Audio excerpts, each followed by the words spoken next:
ایک گناہ ہمارے درمیان بہت عام ہو رہا ہے جس کو زنا اور بدکاری کہتے ہیں. یہ تو مکمل خواہشات میں ڈوبی ہوئی چیز ہے. میرے بھائیو قرآن کہتا ہے اللہ اکبر ولا تقربوا الزنا انه كان فاحشة وساء سبیلا.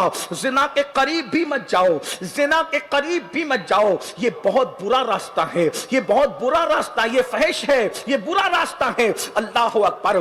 میرے آقا صلی اللہ علیہ وآلہ وسلم کے غلاموں, زنا کہنے سے بھی مجھے شرم آتی ہے, اس لیے میں بار بار زنا نہیں کہوں گا, اب میں بدکاری سے تعبیر کروں گا. جب بھی بدکاری کہوں گا سمجھ جانا کہ زنا کہنا چاہتا ہوں, اس لیے کہ منبر کا بھی تقدس ہے, آپ لوگوں کی سماعتوں کا بھی تقدس ہے. مگر کیا کروں, نشتر جو لگاتا ہے وہ دشمن نہیں ہوتا.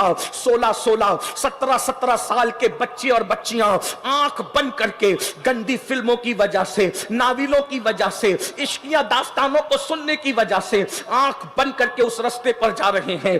80% الا ماشاء اللہ بچے اور بچیاں شادی سے پہلے سب کچھ لٹا دیتے ہیں. ماں باپ سسکیاں لے رہے ہیں, ماں باپ جو ہے وہ بے چین اور بے قرار ہیں. آؤ اللہ کے بندو ذرا دل کے کانوں سے سن لو, جس راستے پر قوم جا رہی ہے, کسی کہنے والے مفکر نے آج سے 10 سال پہلے کہا تھا ہر 5 منٹ میں ایک زنا ہوتا ہے. یہ 10 سال پہلے کا ریکارڈ تھا, ہر 5 منٹ میں زنا ہو رہا تھا. 10 سال میں کتنی گندگی بڑی ہے, 10 سال میں کتنی برائی بڑی ہے. میرے آقا صلی اللہ علیہ وآلہ وسلم کے دیوانوں, فلموں کے ذریعے سے, ناولوں کے ذریعے سے, سیریلوں کے ذریعے سے آج بچے اور بچیوں کو ذہن دیا جا رہا ہے جوانی کا مطلب زنا ہے, جوانی کا مطلب گل چھڑے اڑانا ہے, جوانی کا مطلب کسی لڑکی سے دوستی کرنا ہے, جوانی کا مطلب کسی لڑکے سے دوستی کرنا ہے.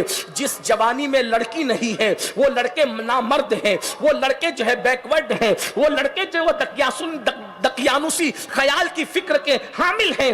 اس طرح سے جو ہے ٹارچر کیا جاتا ہے, اس طریقے سے ابھارا جاتا ہے, اس طریقے سے دیکھ دلائی جاتی ہے. سن لو, کسی کے ترقی یافتہ کہنے کی بنیاد پر ہم گناہ کے دلدل میں نہیں پھنس سکتے. یاد رکھنا, اگر خواہشات کے چکر میں پڑو گے تو جہنم کی دہکتی ہوئی انگاریں تمہارا انتظار کر رہی ہے, جو دلوں پہ چڑھنے والی ہے, جو وجود کو پگھال دینے والی ہے.